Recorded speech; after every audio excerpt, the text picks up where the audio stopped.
दोस्तों, किस्से कहानियों की दुनिया में आप सभी का स्वागत है। मैं संतोष यादव अभिनय के साथ साथ कहानियाँ भी सुनाता हूँ। उम्मीद है आप सभी को कहानी जहर पार्ट 1 पसंद आई होगी।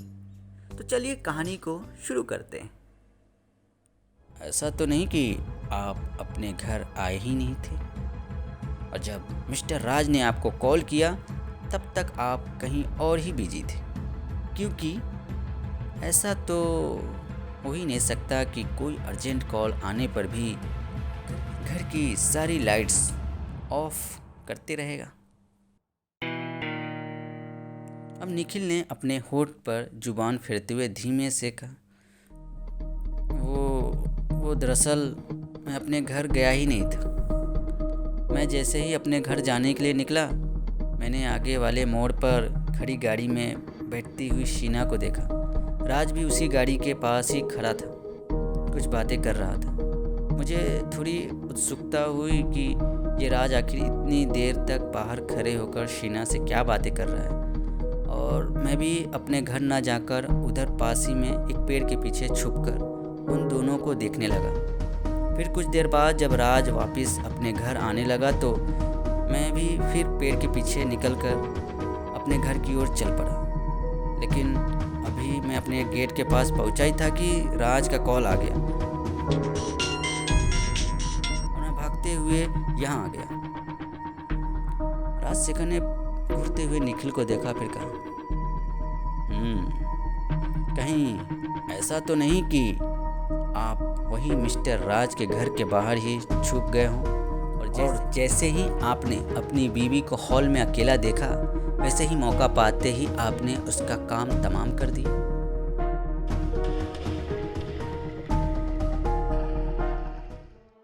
कैसी बात कर रहे हैं सर? मैं क्यों मारूंगा अपनी बीवी को? और फिर अगर मुझे मारना ही होता तो मैं अपने घर में ही मारता ना। तुम अगर अपनी बीवी को अपने घर में मारते तो फौरन सबका शक तुम पर ही हो जाता ना। पर अब तुमने उसे राज के यहाँ मारा है तो अब कोई तुम पर कैसे शक करेगा? क्यों? सच कहा ना? फिर राजशेखर ने घर का मेन डोर खुलवाया और लाइट्स ऑन करके घर के अंदर गए। निखिल भी परेशान सा उनके ही साथ अंदर आ गया। राजशेखर ने अपने साथ आए तीनों पुलिसकर्मियों को छानबीन करने के आदेश दिए और खुद राजशेखर भी घर में ढलते हुए अपनी पैनी नज़रों से पूरे घर का मुआयना करने लगे। हम अपना घर थोड़ा अच्छे से अरेंज कर रहे थे, इसलिए सामान अस्त व्यस्त सा है। हम सामान जमाते हुए थक से गए थे तो बस थोड़ा रिफ्रेश होने राज और राशि के घर चले गए। पर कहाँ पता था कि वहाँ जाने के बाद मेरी आहाना कभी वापस नहीं आएगी। राजशेखर ने घर की सरसरी निगाहों से तलाशी ली, फिर अपने साथ आए दोनों पुलिसकर्मियों को यहीं रहने का आदेश देकर वो निखिल के साथ वापस राज के घर की तरफ चल पड़ा। राज और राशि दोनों ही शॉक्ड से मूर्ति बने एक कोने में बैठे हुए थे। उनकी समझ में नहीं आ रहा था कि ये अचानक ही इतनी बड़ी घटना उनके घर में कैसे घट गई। राजशेखर और निखिल के आते ही राज, सर कुछ पता चला आपको निखिल के घर की तलाशी में? मुझे तो अब भी पूरा यकीन है कि निखिल ही अपनी बीवी आहाना की हत्या की है। इसे लगा होगा कि हत्या का इल्जाम राज यानी मेरे सिर पर लगेगा और इसे अपनी बीवी से छुटकारा मिल जाएगा। पर मैं क्यों अपनी बीवी से छुटकारा पाना चाहूँगा? क्या कुछ भी अनाप शनाप बोले जा रहे हो राज? मुझे बहुत अच्छी तरह से मालूम था निखिल कि तुम हमेशा ही दूसरी लड़कियों के पीछे लगे रहते थे। तुम्हारी बीवी आहाना ने एक दिन खुद मुझे तुम्हारे पीछा करने के लिए कहा था, क्योंकि उसे शक था कि तुम बहाना बनाकर किसी लड़की से मिलने जा रहे हो। राजशेखर ने घुरते हुए निखिल के चेहरे को ध्यान से देखा और सोचने लगे कि क्या राज का कहना सही है? कहीं सच में तो निखिल ने ही नहीं मार डाला अपनी बीवी को? फिर सोच विचार के बाद राजशेखर ने राज और निखिल दोनों से कहा, अभी तो मैं जा रहा हूँ, पर यहाँ पर पुलिस कर्मियों का ड्यूटी लगी रहेगी। आप दोनों के ही घर पर हमारी निगरानी तब तक रहेगी जब तक ये केस सॉल्व नहीं हो जाता। और ये बताने की ज़रूरत नहीं कि बिना मतलब होशियारी दिखाना आपके ही अगेंस्ट जा सकता है। कल सुबह पोस्टमार्टम रिपोर्ट और आप सबके कॉल रिकॉर्ड मिलते ही मैं आगे की इन्वेस्टिगेशन शुरू करूँगा। फिर थोड़ा रुककर राशि की तरफ देखते हुए राजशेखर ने आगे कहा, वैसे तो फर्स्ट इन्वेस्टिगेशन रिपोर्ट आपको दोषी करार देती है, क्योंकि तब सिर्फ आप ही आहना के साथ थी। पर अभी चूँकि रात ज़्यादा हो गई है इसलिए मैं आपको अरेस्ट नहीं कर रहा हूँ। लेकिन कल बाकी रिपोर्ट मिलने के बाद अगर शक की सुई आपकी ओर घूमी तो फिर आपको अरेस्ट करना ही होगा। राशि तो बुद्ध बनी खड़ी रही। निखिल के उसके घर में जाते ही राज ने राशि का हाथ पकड़ा और गंभीर स्वर में बोला, राशि राशि प्लीज़ प्लीज़ मुझे बताओ कि जब मैं अपने कलिस के पीछे पीछे चला गया था तो उसके बाद यहाँ क्या हुआ था। राशि ने तमक कर अपना हाथ छुड़ाया और गुस्से से बोली, मुझसे क्या पूछते हो? जाओ जाओ अपनी उस शीना से पूछो जिसके पीछे पीछे तुम उठकर चले गए थे। राज ने हताशा से गर्दन झटकते हुए कहा, ओ गॉड, तुम भी क्या निखिल की बातों में आ गई हो? तुम्हें कुछ भी नहीं पता? जानती हो वो शीना दरअसल मेरे बॉस की बेटी है और मेरा बॉस अपनी बेटी के इशारे पर ही चलता है, इसलिए मैं बस शीना की नज़रों में उसका फ्रेंड बना रहना चाहता हूँ। अगर मुझे शीना में दिलचस्पी होती तो मैं क्या शीना से शादी नहीं कर लेता? सोचो राशि, सोचो। राशि अब सोच में पड़ गई। राज ने आगे कहा, मैं तो अब इस बात से परेशान हो रहा हूँ कि कहीं पुलिस ऑफिसर ने शीना से पूछताछ की, कॉल किया तो पता नहीं बॉस मेरा क्या हाल करेगा। ओफ, और क्या तुम्हें मेरी कुछ भी चिंता नहीं? कल अगर वो राज खामोशी से मनी मन कुछ सोचते हुए हॉल में टहलने लगा। राजशेखर ने रातों रात ही इस केस से रिलेटेड सभी लोगों के कॉल रिकॉर्ड्स निकालने के लिए मोबाइल कंपनियों में अपने पुलिसकर्मियों को भेज दिया। राजशेखर को अंदर से ही फील हो रहा था कि ये केस जैसा दिख रहा है वैसा है नहीं। आधी रात करीब 2 बजे राजशेखर को अपने घर जाने की फुर्सत मिल पाई। सुबह के 9 बज रहे थे। राजशेखर उठकर अभी चाय पी ही रहा था कि उसका मोबाइल बजने लगा। राजशेखर ने जल्दी से मोबाइल लिया और बोला, हेलो, राजशेखर हियर। दूसरी तरफ से एक पुलिसकर्मी ने कहा, जय हिंद सर, मैं पवार बोल रहा हूँ। मैं अभी मोबाइल कंपनी के मैनेजर से मिलकर आ रहा हूँ। आपने कल जिन 7 लोगों की कॉल डिटेल्स लाने के लिए कहा था, मैंने उन सब की कॉल डिटेल्स आपके नंबर पर सेंड कर दी है। राजशेखर ने पवार को शाबाशी दी और फिर कॉल काट के अपने मोबाइल चेक करने लगा। सबके कॉल डिटेल्स देखते ही राजशेखर की आंखें चमक उठी। वो फ़ौरन सारे कॉल डिटेल्स की बड़ी बारीकी से स्टडी करने लगा। कुछ देर बाद जब राजशेखर ने अपना मोबाइल वापस पॉकेट में रखा तो उसके चेहरे पर सुकून झलक रहा था। राजशेखर अपनी गाड़ी में बैठा और सीधे फॉरेंसिक एक्सपर्ट से मिलने जा पहुंचा। फॉरेंसिक एक्सपर्ट ने पोस्टमार्टम रिपोर्ट तैयार कर ली थी। रिपोर्ट के अनुसार आहना की मौत रात के 8:30 से 9:30 बजे के बीच हुई थी। मौत का कारण था तेज़ जहर। ऐसा जहर जो शरीर में जाते ही 2 मिनट के अंदर शरीर के सारे ऑर्गन्स के सिस्टम को फेल कर देता है। राजशेखर ने पोस्टमार्टम रिपोर्ट ली और फिर राज के घर की तरफ रवाना हो गया। राज के घर जब राजशेखर पहुंचा तो उसके पहले ही वहां निखिल, सुबोध, सुहाना और शीना आ चुके थे। शीना और सुहाना दोनों ही बुरी तरह से तिलमिला रही थी। उन्हें इस तरह से घर पर पुलिस भेजकर यहाँ बुलाया जाना अपना अपमान लग रहा था। वो दोनों राशि को इस तरह से घूर रही थी मानो उनका बस चलता तो वो राशि का खून ही कर देती। आपने हमें यहाँ क्यों बुलाया है? मैंने कल रात भी आपके कॉल आने पर बताया था ना कि हमें कुछ भी नहीं मालूम कि यहाँ क्या हुआ और क्या नहीं। हम तो चले गए थे यहाँ से बहुत पहले ही। Cool down miss Sheena, cool down. इतना उखड़ने की ज़रूरत नहीं है। और मैं आपको पहले ही बता चुका हूँ कि ये कोई चोरी वगैरह का नहीं बल्कि कत्ल का केस है। और जिसकी मौत हुई है वो कल आपके साथ यहाँ एक पार्टी में शामिल थी। जिसकी मौत हुई उसे तो हम जानते तक नहीं, जीवन में कभी मिले तक नहीं। मुझे तो लगता है कि हमारे जाने के बाद यहाँ ज़रूर कोई नया ड्रामा हुआ रहेगा इन पति पत्नी के बीच। हम तो कल ही यहाँ से कसम खा कर गए थे कि अब कभी यहाँ नहीं आएंगे। राजशेखर ने सुबोध की ओर देखते हुए कहा, आप एकदम खामोश से हैं, क्या आपको कुछ नहीं बोलना? कुछ बोलना चाहते हैं आप? सुबोध ने गर्दन हिलाते हुए कहा, सर मैं भला क्या बोलूं? वैसे भी ना तो मैं मरने वाले को जानता हूं और न ही मेरा उससे कभी कोई वास्ता रहा, इसलिए मेरा खामोश रहना ही ठीक है। अब राजशेखर ने सबको देखते हुए कहा, अब हम कल वाले पार्टी के सीन को रिक्रिएट करेंगे, यानी कल जो जो शख्स जहाँ जहाँ पर बैठा था वो वापस अपनी उसी जगह पर बैठ जाए। समझ गए ना आप लोग? चलिए।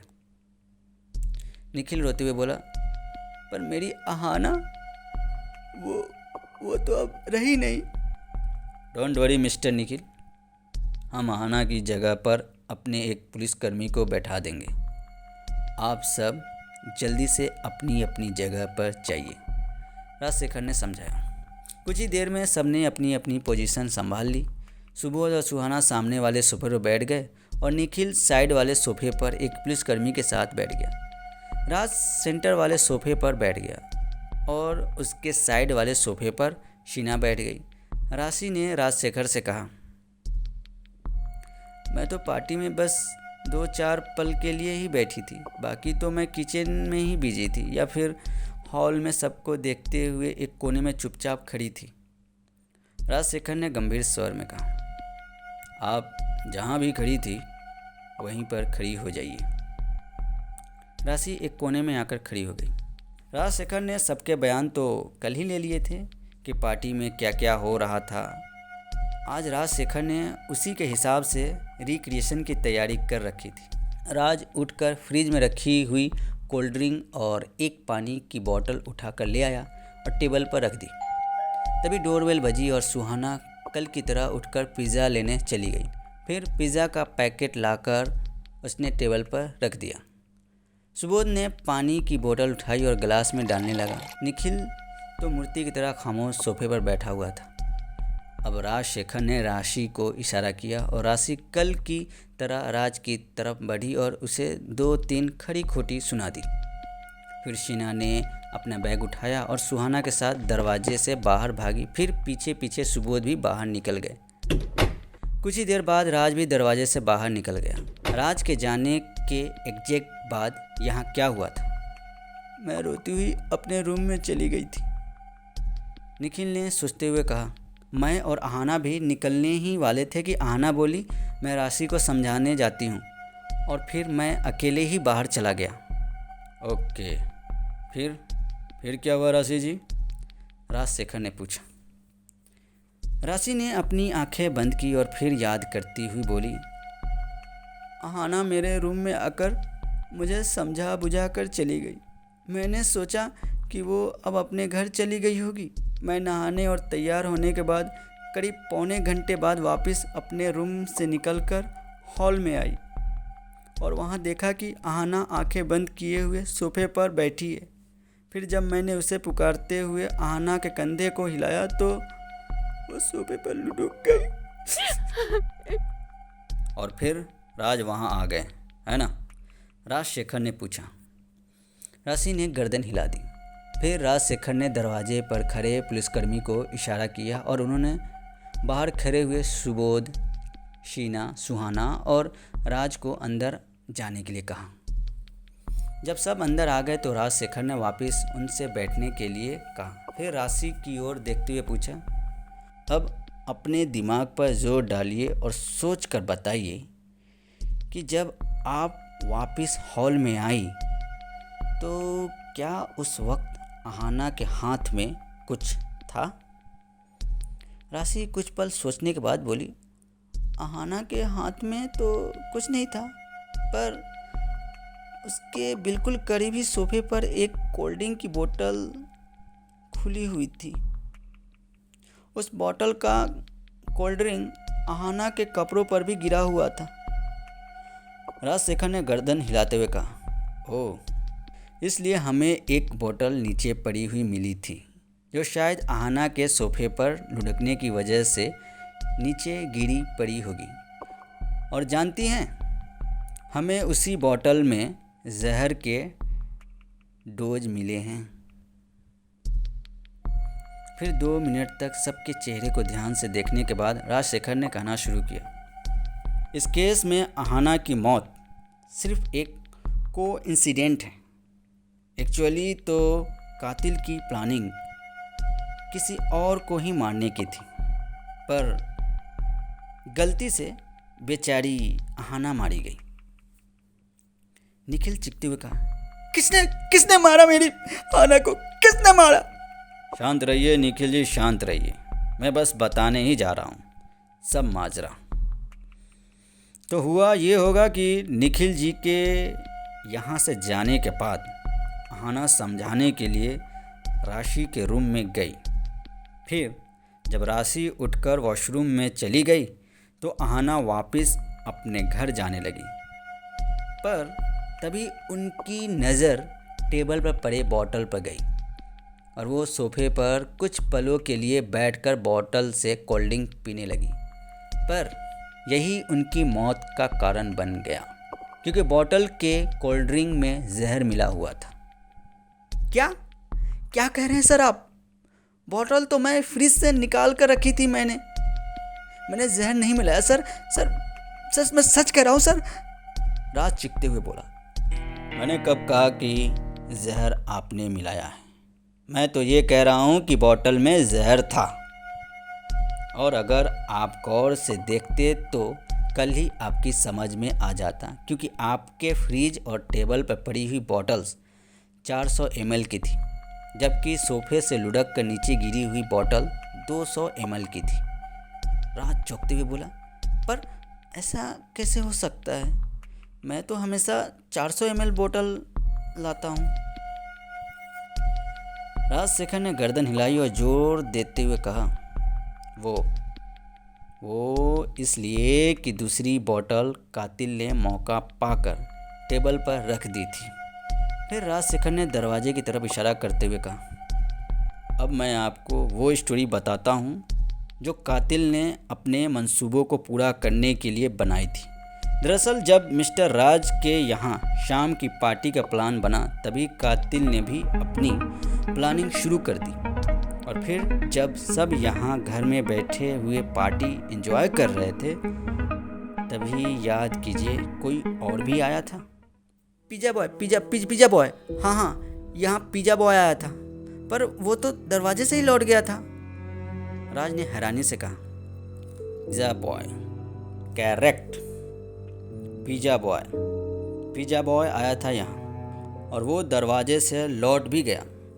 पर वो सिर्फ पिज़्ज़ा ही लेकर नहीं आया था, बल्कि अपने साथ कोल्ड ड्रिंक की 2 बोतल भी लेकर आया था। बिल्कुल झूठ। पिज़्ज़ा के साथ तो सिर्फ एक ही बोतल आई थी, शीना बोल पड़ी। राजशेखर ने एक पुलिसकर्मी को संकेत किया और वो कुछ ही मिनटों में उस पिज़्ज़ा बॉय को लिए आ पहुंचा। सब उससे देखकर चौंक गए। ये तो हमारे ऑफिस का प्यून रमेश है, सुबोध और शीना राज चिकते हुए बोले। राजशेखर ने अब सुहाना की ओर देखा, जो बेचैनी से अपने होठ काट रही थी। फिर राजशेखर ने सुहाना के करीब जाकर पूछा, आप नहीं चौंकी मिस सुहाना? ओह हाँ, आपको तो पता ही होगा इसके बारे में, क्योंकि पिज़्ज़ा लेने दरवाजे तक आप ही तो गई थी, है ना? अब सुहाना गुस्से और चिढ़ते स्वर में चिल्लाई, क्या पिज़्ज़ा रट लगा रखे हैं आप? हाँ, क्या पिज़्ज़ा? शांत। पिज़्ज़ा ही तो वो मेन क्लू था। इस कत्ल के पीछे की थ्योरी समझाई। राजशेखर ने अब हॉल के बीचों बीच खड़े होकर टेबल की तरफ इशारा करते हुए कहा, मिस सुहाना, डोर बेल बजते ही पिज़्ज़ा लेने दरवाजे की ओर लपकी। एक्चुअली वहाँ पिज़्ज़ा का बॉक्स और 2 कोल्ड ड्रिंक्स की बोतल लिए हुए ऑफिस का प्यून रमेश आया हुआ था। पर सुहाना के हाथ में तो एक ही बोतल थी। तब शीना बोली। राजशेखर ने गंभीरता से कहा, हाँ, एक ही बोतल आप लोगों को दिखी थी, क्योंकि दूसरी छोटी वाली बोतल सुहाना ने बड़ी चालाकी से अपने पास छुपा कर रख ली थी और उसी छोटी बोतल में मिला हुआ था जहर। सुहाना भड़क कर उठी। बकवास, बिल्कुल बकवास कर रहे हैं आप, ये सब झूठ है। राजशेखर ने सर्द लहजे में आगे कहना शुरू किया। सुहाना ने सोफे पर बैठते ही पिज़्ज़ा का पैक खोल दिया और सब पिज़्ज़ा खाने लगे। इसी बीच मौका पाते ही सुहाना ने अपने पास की छोटी बोतल निकाली और शीना के सामने टेबल पर रख दी। उसे लगा कि शीना बोतल उठाकर कोल्ड ड्रिंक पिएगी और फिर खेल खत्म। लेकिन तभी राशि और राज के बीच झगड़ा खड़ा हो गया और शीना पार्टी छोड़कर चली गई और साथ ही सुहाना को भी अपने साथ ले गई। सुबोध भी उनके पीछे चल दिया। हैरत में पड़ी सुहाना को वो छोटी बोतल वापस उठाने का ख्याल ही नहीं आया। तो क्या ये कत्ल की प्लानिंग सुहाना ने की थी, और वो भी मुझे मारने के लिए? पर क्यों? राजशेखर ने सुहाना की ओर कड़ी दृष्टि से देखा, फिर गुर्राते हुए बोले, सुहाना, अब भलाई इसी में है कि आप सब कुछ सच सच बता दें, क्योंकि आपके खिलाफ सारे सबूत हम पहले ही जमा कर चुके हैं। ऑफिस के प्यून रमेश को कल आपने 4 बार कॉल किया था। यही नहीं, रमेश के अकाउंट में आपने कल ही 50,000 रुपये ट्रांसफ़र किए। और सबसे बड़ी बात कि रमेश ने अपना जुर्म कबूल कर लिया है। सुहाना कुछ पल तो राजेश की ओर एकटक घूरती रही, फिर एकदम से चीखते हुए बोली, हाँ, मैंने ही की थी ये प्लानिंग, और मेरे पास दूसरा कोई रास्ता नहीं था। शीना ने हमेशा मुझे नीचा दिखाने की कोशिश की। पहले राज को अपने जाल में फंसाना चाहा, जबकि उसे मालूम था कि मैं राज से बहुत प्यार करती थी।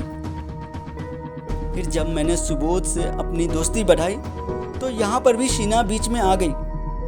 वो बॉस की बेटी थी, हैसियत और पैसे में उससे मुकाबला करने की मुझ में हिम्मत नहीं थी, इसलिए फिर मुझे ये प्लानिंग बनानी पड़ी।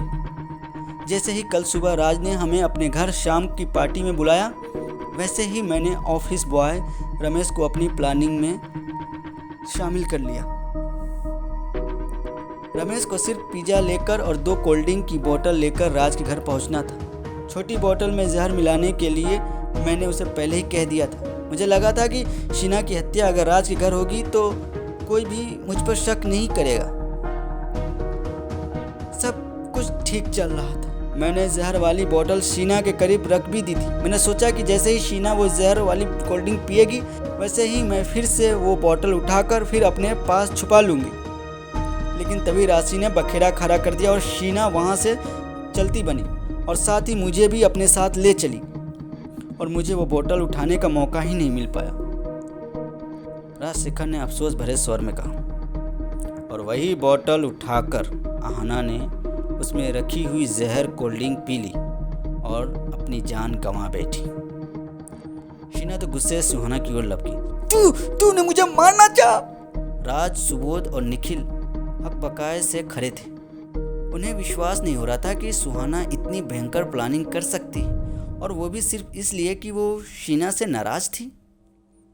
राशि तो जैसे शॉक्ड हो गई। उसे पल भर को लगा कि कहीं गलती से वो जहरीला कोल्ड ड्रिंक अगर वो पी लेती तो क्या होता।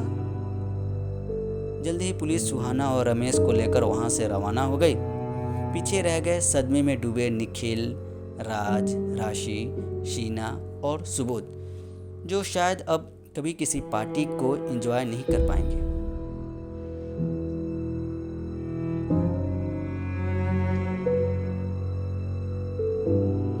तो दोस्तों, कैसी लगी आपको कहानी?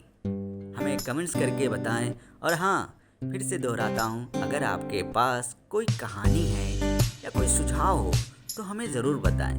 हम आपकी कहानी सुनाएंगे। और हाँ, जाते जाते अपने इस चैनल को सब्सक्राइब करना ना भूलें, जिससे आपसे एक भी कहानी मिस ना हो। तो चलिए फिर मिलते हैं एक नई कहानी के साथ।